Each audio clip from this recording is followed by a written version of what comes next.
حسین نے کربلا میں جسم کو قربان کیا، روح کو بچایا۔ یزیدیوں نے کربلا میں جسم کو بچایا، روح کو تباہ کیا۔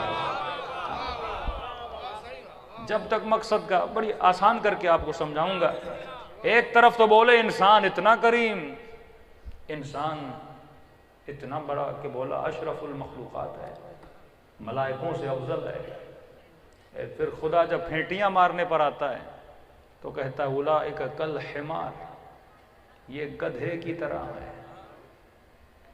کتنی توہین ہے کوئی آپ کو گدھا بولے، لیکن خدا بول رہا ہے کہ ان کی مثال کن کی طرح ہے؟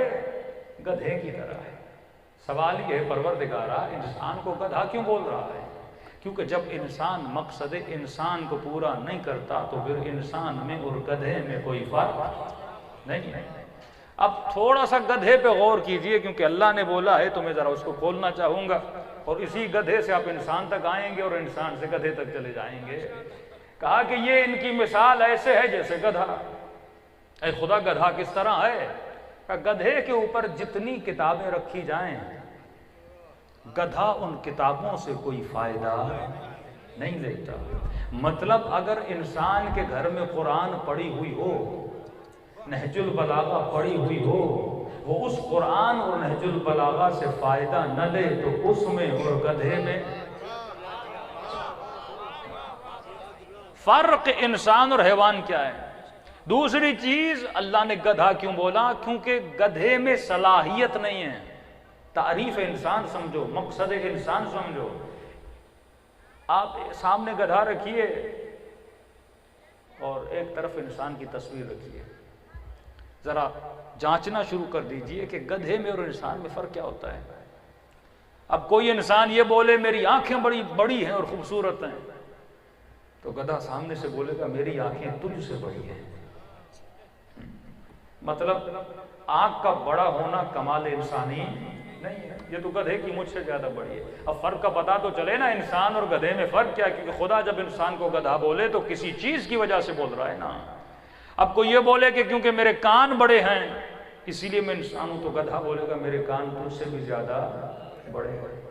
کوئی بولے میری زبان بڑی ہے اس لیے میں انسان ہوں، گدھا بولے گا میری زبان تجھ سے بھی زیادہ بڑی ہے۔ کوئی بولے میں بہت بڑا پہلوان ہوں اسی لیے میں انسان ہوں، گدھا بولے گا میرے اندر تجھ سے زیادہ طاقت ہے۔ اسی لیے جب علی نے خیبر کا دروازہ اکھاڑا تو علی نے جسم پہ ناز نہیں کیا تھا، فرمایا علی نے جسم کی طاقت سے نہیں بلکہ روح کی طاقت سے اکھاڑا ہے۔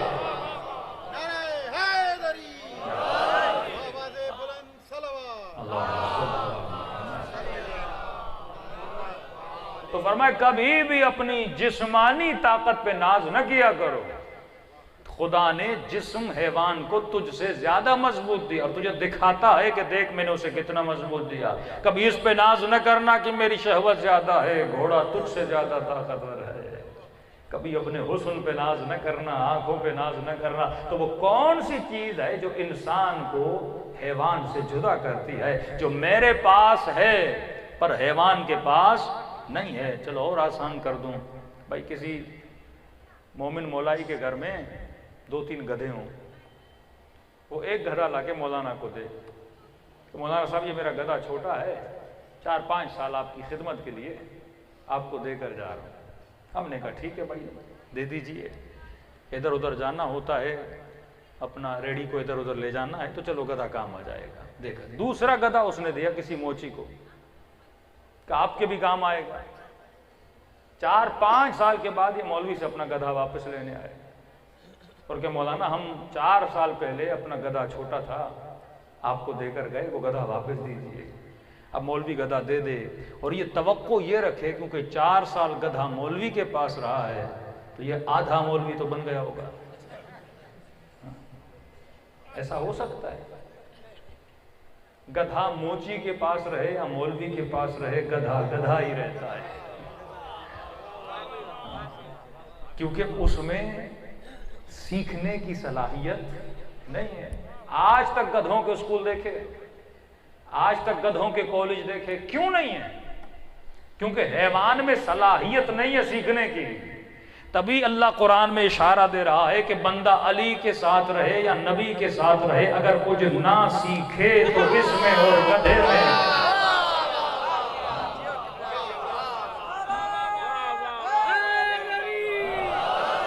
اب مجھے نہیں پتا اتنی چھوٹی سی بات مسلمان کو سمجھ میں کیوں نہیں آتی۔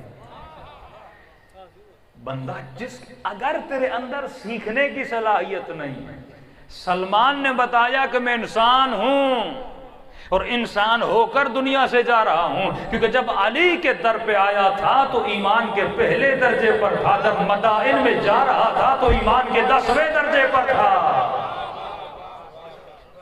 اب ایک جملہ آپ کے لیے کہوں، برا نہیں مانیے گا، اگر بندہ 5 سال 6 سال 7 سال مجلس حسین میں آئے اور کچھ نہ سیکھے، نتیجہ خود ہی لے لیجئے، میں جملہ نہیں بولوں گا۔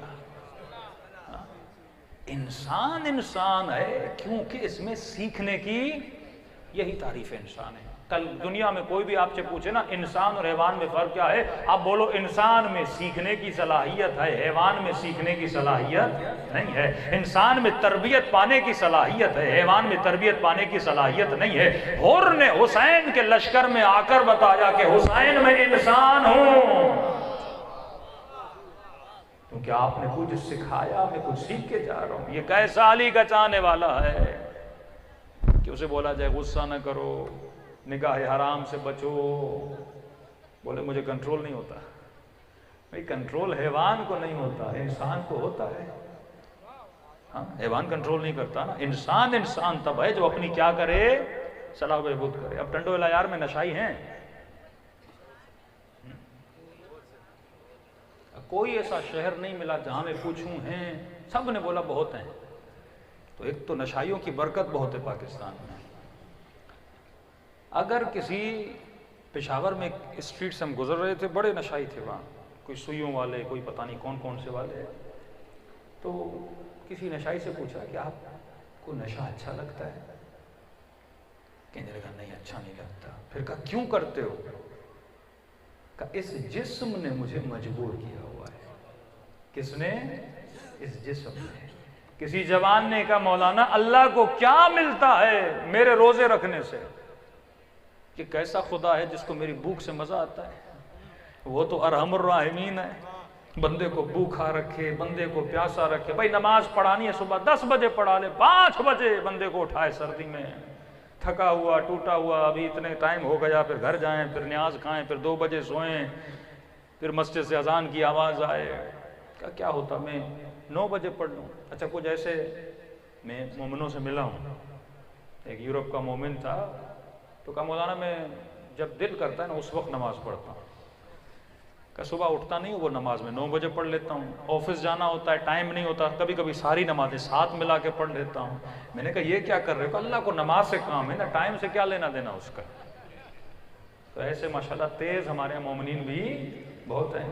کہ اللہ کو میرے روزے سے کیا ملتا ہے؟ کہ ایران میں ایک بندہ ملا، اس کو میں نے کہا کہ آپ روزہ رکھتے ہو؟ کہا رکھتا ہوں لیکن پانی پیتا ہوں۔ میں نے کہا یہ کیسا روزہ ہے؟ کہا پانی برداشت نہیں ہوتا لیکن کھانے والا روزہ میں رکھ لیتا ہوں۔ تو بعض لوگوں کی سمجھ میں نہیں آتی، کہتے ہیں اللہ مجھے کیوں بھوکا رکھتا ہے؟ واللہ سوال تو لاجیکل ہے نا، وہ جو غنی مطلق ہے، جو کسی کا محتاج نہیں، جسے کسی شے کی ضرورت نہیں، اسے کیا ضرورت صبح سے شام تک بندے کو بھوکا رکھے؟ اسے کیا ضرورت کہ مجھے پیاسا رکھے؟ یہاں پہ ہم ایک میجر مسٹیک اور غلطی کرتے ہیں، ہم یہ سمجھتے ہیں کہ روزہ میرے لیے ہے، روزہ تیرے لیے نہیں۔ اللہ کبھی بھی روح کو پابند نہیں کرتا، روزہ تیرے جسم کے لیے ہے۔ اس چیز کو سمجھنے کی کوشش کر۔ نماز جسم کے لیے ہے، دعا روح کے لیے ہے، راز و نیاز روح کے لیے ہے، اللہ سے کلام کرنا روح کے لیے ہے، لیکن اللہ نے روزہ کس کے لیے واجب کیا؟ جسم کے لیے۔ اب مولا فرماتے ہیں کہ جسم اس حیوان کی طرح ہے، اگر اسے چھوٹ دو گے یہ تیرے اوپر سوار ہو جائے گا۔